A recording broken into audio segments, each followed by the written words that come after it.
2 महीने पहले महाराष्ट्र में हुए विधानसभा चुनाव में करारी हार झेलने के बाद महाराष्ट्र नवनिर्माण सेना के अध्यक्ष राज ठाकरे एक बार फिर से एक्शन में आते हुए नजर आ रहे हैं। आज राज ठाकरे ने वर्ली में अपने कार्यकर्ताओं की एक सभा आयोजित की और इस सभा में आने वाले बीएमसी चुनाव को लेकर अपने पार्टी के रूपरेखा पर चर्चा की। लेकिन राज ठाकरे जिस तरह से आज चर्चा करते हुए नजर आए, उससे ये लग रहा था कि राज ठाकरे एक बार फिर से यू टर्न मारते हुए नजर आ रहे हैं। जो राज ठाकरे 2 महीने पहले हुए विधानसभा चुनाव और उसके पहले हुए लोकसभा चुनाव में बीजेपी और महायुति के साथ खड़े होते हुए नजर आ रहे थे, आज उसी राज ठाकरे ने वर्ली में अपने कार्यकर्ताओं को संबोधित करते हुए कहीं ना कहीं ईवीएम पर सवाल उठाने का काम किया है। राज ठाकरे ने अपने कार्यकर्ताओं को संबोधित करते हुए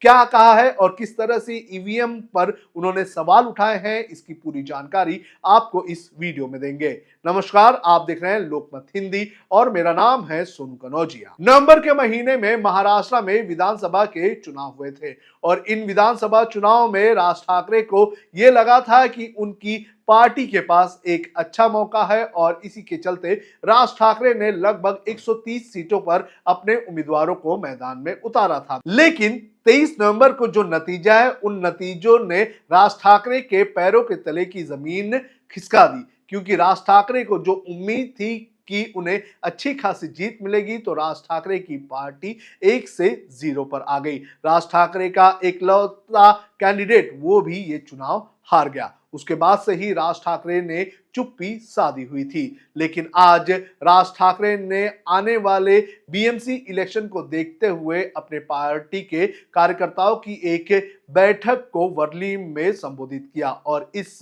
सभा में राज ठाकरे ने ईवीएम पर और विधानसभा चुनाव पर कई सारे सवाल खड़े किए। राज ठाकरे ने अपने भाषण में यह कहा कि 2024 के लोकसभा चुनाव में जो विपक्ष है उसे अच्छा खासा जीत मिलता है, लेकिन वहीं 4-6 महीने के बाद हुए विधानसभा चुनाव में विपक्ष लगभग खत्म हो जाता है। राज ठाकरे ने यह कहा है कि आखिर ये कैसे हुआ है, क्या 4-6 महीने में लोगों का मन इतना परिवर्तित हो सकता है। राज ठाकरे ने कहा कि 2024 के लोकसभा चुनाव में कांग्रेस को महाराष्ट्र में 14 सीटों पर जीत हासिल हुई थी, लेकिन इसी के बाद हुए विधानसभा चुनाव में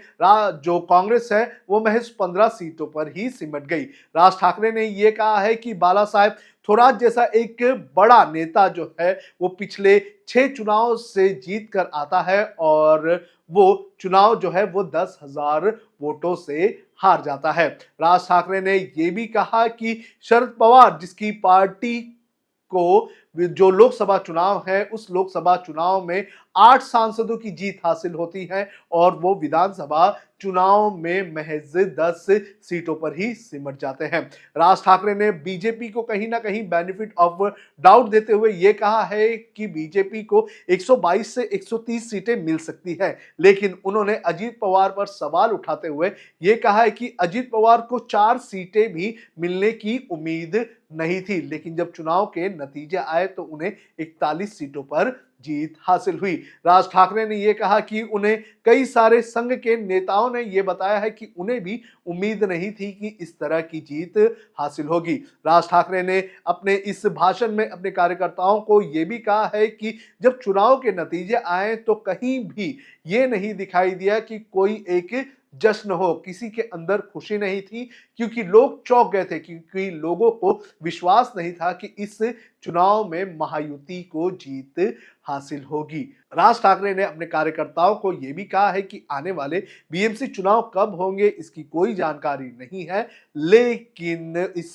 चुनाव को लेकर पूरी तरह से तैयार हो जाना चाहिए। आपको बता दें कि 2024 के जो लोकसभा के चुनाव थे और 2024 के जो विधानसभा के चुनाव महाराष्ट्र में हुए थे, इन चुनाव में कहीं ना कहीं राज ठाकरे ने बीजेपी और बीजेपी वाली महायुति का समर्थन किया था। लेकिन अब महाराष्ट्र में जिस तरह से चुनाव के नतीजे आए हैं और जिस तरह से आने वाले दिनों में बीएमसी के चुनाव होने हैं, इन चुनाव को देखते हुए राज ठाकरे ने कहीं ना कहीं यू टर्न ले लिया है और विपक्ष का वो मुद्दा जिसको लेकर विपक्ष लगातार सवाल उठा रहा है, यानी कि ईवीएम और चुनाव में हेरफेर और गड़बड़ी का मामला, ये राज ठाकरे ने कहीं ना कहीं उठाने का काम कर दिया है। अब देखना जरूरी है कि आगे क्या होता है।